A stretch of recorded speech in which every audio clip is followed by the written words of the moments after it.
देश के अंदर आ गए हैं और देश में रह रहे हैं, तो उनको तो बिल्कुल शॉर्टलिस्ट करने की आवश्यकता है। कहना और उसको धरातल पर उतार पाना, अब ये एक बड़ा चैलेंज मुझे लगता है कि उनके लिए होगा।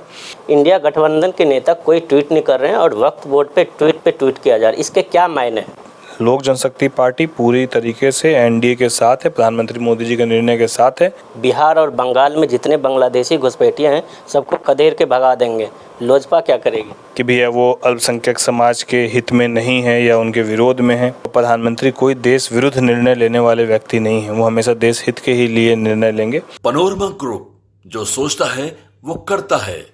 नमस्कार, आप देख रहे हैं न्यूज हाट। मैं कुमुद कुमार। वक्फ बोर्ड को लेकर केंद्र सरकार लोकसभा में बिल पास कर चुकी है, लेकिन इसी बीच केंद्रीय मंत्री किरण रिजिजू ने जेपीसी के पास ये रिपोर्ट भेज दी है और इसमें जो स्क्रूटनी होनी है इसको लेकर जो है काफ़ी हंगामेदार रहा। लोकसभा में विपक्ष जो है इसका विरोध कर रहे थे। इसी मुद्दे पर हम ज़्यादा बातचीत करेंगे खगड़िया से लोजपा रामविलास के सांसद राजेश वर्मा से। राजेश वर्मा जी, लगातार विपक्ष विरोध कर रहा था, इसको लेकर आप कैसे देख रहे हैं? देखिए, विपक्ष जो विरोध कर रहा है वो विरोध हर मुद्दे पर कर रहे हैं, और जब आप बिल की आपको पूरी जानकारी है ही नहीं, जब बिल रखा गया उसी वक्त विरोध शुरू हो गया।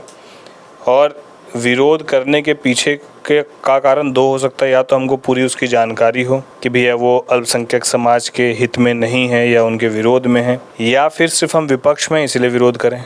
तो अभी जो माहौल चल रहा है वो सिर्फ हम विपक्ष में इसलिए हर विषय पर विरोध करना है।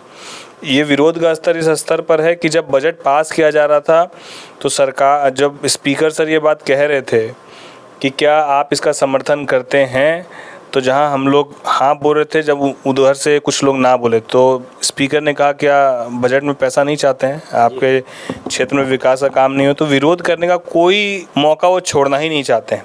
लेकिन ठीक है, अच्छी बात है विपक्ष विरोध करे, लेकिन मुझे लगता है कि सिद्धांतिक और मुद्दों पर तथ्यों के साथ किया गया विरोध वो ज़मीन पर उतरता भी है और उसके परिणाम भी सकारात्मक दिखते हैं। यहाँ पर सरकार का वक्फ बोर्ड का जो अमेंडमेंट हम लोगों ने लेकर आए हैं, एनडीए सरकार की तरफ से आया है, उसके पीछे का विज़न और रीज़न बहुत स्पष्ट है कि अल्पसंख्यक समाज के चंद मुट्ठी भर लोग जो हैं वो पूरी तरीके से अपना वर्चस्व वक्फ बोर्ड की सभी ज़मीनों पर अपना वर्चस्व कायम किए हुए थे, और पीढ़ी दर पीढ़ी उनके परिवार के लोग ही उसको संभाल रहे थे, और जिस तरीके से चाहे उस तरीके से उस ज़मीन का सदुपयोग और दुरुपयोग करने का काम वो कर रहे थे। एक बड़ा अल्पसंख्यक समाज का जो पिछड़ा वर्ग है, जो महिलाएं हैं, जो बच्चे हैं, जिनको उसका कोई लाभ नहीं हो रहा था, और दूसरी ओर जहाँ पर अकाउंटेबिलिटी की बात हो, ऑडिट की बात हो, ट्रांसपेरेंसी की बात हो, इससे बिल्कुल अपने आप को जो है दूर करते हुए वक्फ बोर्ड अपने ही नियम, व्यक्तिगत नियम कानून से चलाने का प्रयास किया जा रहा था। उसको बस एक नियम के साथ चलने का एक ये अमेंडमेंट है, आप ये बस समझ लीजिए मोटा मोटी भाषा में, कि अब अकाउंटेबिलिटी भी होगी, ट्रांसपेरेंसी भी होगी, और महिलाओं की, बच्चों की भागीदारी, अल्पसंख्यक समाज के महिलाओं के बच्चों की भागीदारी सुनिश्चित होगी। तो अगर इससे उन्हीं के समाज के पिछड़े वर्गों को फ़ायदा मिलता है, तो जो मुट्ठी भर लोग हैं जिनका वर्चस्व रहा है उनको तो तकलीफ़ होगी। तो जितने ऐसे सदन में विपक्ष के साथी हैं जिसका विरोध कर रहे हैं, या तो वो वोट बैंक की राजनीति के लिए वो विरोध कर रहे हैं, या फिर उनको जानकारी नहीं है कि इसमें अमेंडमेंट है क्या, यही कारण है। बांग्लादेश में हालात ख़राब हो चुके हैं, वहाँ से लोग पलायन कर रहे हैं, शेख हसीना भारत आ चुकी है, वहाँ मंदिर तोड़े जा रहे हैं, गुरुद्वारे तोड़े जा रहे हैं, चर्च तोड़े जा रहे हैं, हिंदुओं पे हमले हो रहे हैं। इंडिया गठबंधन के नेता कोई ट्वीट नहीं कर रहे हैं और वक्फ बोर्ड पे ट्वीट किया जा रहा है, इसके क्या मायने हैं? यही बात आज अंडमान के हमारे जो सांसद महोदय हैं, इन्होंने इस बात को प्रमुखता से कहा कि अब कहाँ पर हैं बांग्लादेश, जो टीएमसी सरकार बहुत बढ़ चढ़ कर बोलती थी। आज वो टीएमसी के तमाम सांसद इस बात को लेकर मौन है, जब बांग्लादेश में हिंदुओं के साथ अन्याय हो रहा है, जब घर घुस कर जो है महिलाओं को छेड़ा जा रहा है, जब लोगों को पीटा जा रहा है, जब मंदिरों को तोड़ा जा रहा है, तब कहाँ पर हैं विपक्ष के लोग? मुझे लगता है कि यदि आपको राजनीति सिर्फ अपने राजनीतिक हित के लिए करना है तो आपके लिए राजनीति नहीं है। आज ये सवाल, ये एक मुझे लगता है कि जो हिंदू समाज के एक परिवार के लोग जो बांग्लादेश में हैं, जो आज इस वक्त तकलीफ़ में हैं, हम लोग भी चाहते हैं कि सरकार उनको सुरक्षित और संरक्षण देने के लिए जो यहाँ से प्रयास किया जा सकता है वो करना चाहिए, ताकि वो परिवार सुरक्षित हो, उस परिवार को संरक्षण मिले और वो परिवार पूरे सम्मान के साथ अपना जीवन वहाँ पर बिता सके। लेकिन जैसा माहौल बांग्लादेश में चल रहा है, मुझे लगता नहीं, लगभग 18-19 हज़ार के आसपास भारतीय भी वहाँ पर हैं जी।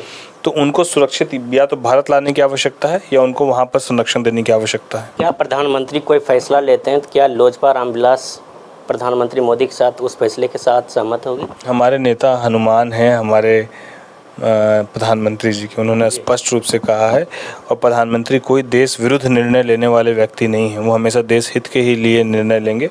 इंडिया अलायंस के नेता तो विरोध कर रहे हैं ना? वो तो अलायंस, इंडिया अलायंस तो विरोध करेगा, लेकिन लोक जनशक्ति पार्टी पूरी तरीके से एनडीए के साथ है, प्रधानमंत्री मोदी जी के निर्णय के साथ है।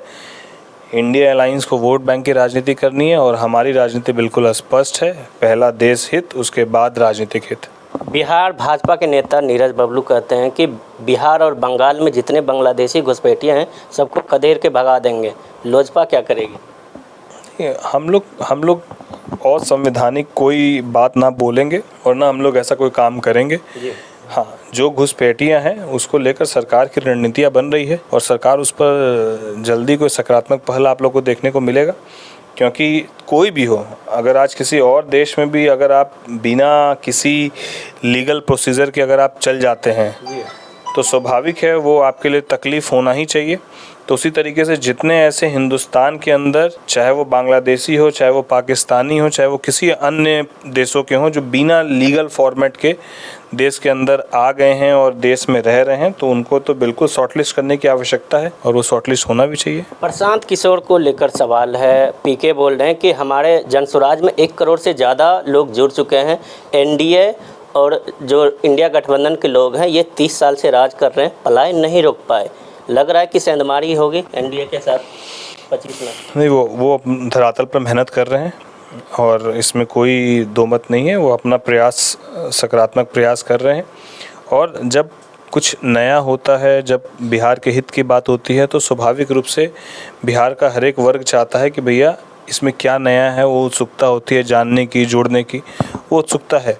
लेकिन कहना और उसको धरातल पर उतार पाना, अब ये एक बड़ा चैलेंज मुझे लगता है कि उनके लिए होगा कि वो कहे तो बिहार के हित की बात कर रहे हैं, कहे तो वो आम आवाम की बात कर रहे हैं, लेकिन उसको धरातल पर उतारने के लिए उनकी प्लानिंग क्या है, स्ट्रैटेजी क्या है। बोल रहे हैं छठ के बाद पलायन रुक जाएगा 25 में।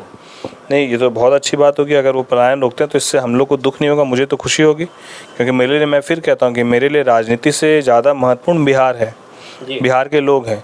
तो यदि अगर ऐसा होता है तो मैं खुद उनको धन्यवाद दूंगा। एक आखिरी सवाल तेजस्वी यादव से जुड़ा है। लैंड फॉर जॉब मामले में ईडी ने 10 लोगों के नाम शामिल है, उसमें लालू प्रसाद यादव, तेजस्वी यादव, और 13 अगस्त को सुनवाई होनी है। चार्जशीट दाखिल कर दी ईडी ने। नहीं, ये तो मुझे लगता है कि पहले भी कई दफ़ा इस तरह के मामले उनके ऊपर लगे हैं, आरोप लगे हैं और चार्जशीटें दाखिल हुई हैं, उनको बुलाया गया है, पूछा गया है और हर बार उन्होंने पूरा सहयोग किया है। तो मुझे लगता है कि इस बार भी वो पूरी तरीके से जो है अपना पक्ष रखेंगे और जो सही है वो होना चाहिए। हम लोग उस पर और बहुत टीका टिप्पणी की मुझे लगता है बहुत आवश्यकता है नहीं। ये तो एक लीगल मैटर है, उसमें क्या एविडेंस है, उसके आधार पर क्या आगे होगा वो जांच का विषय है।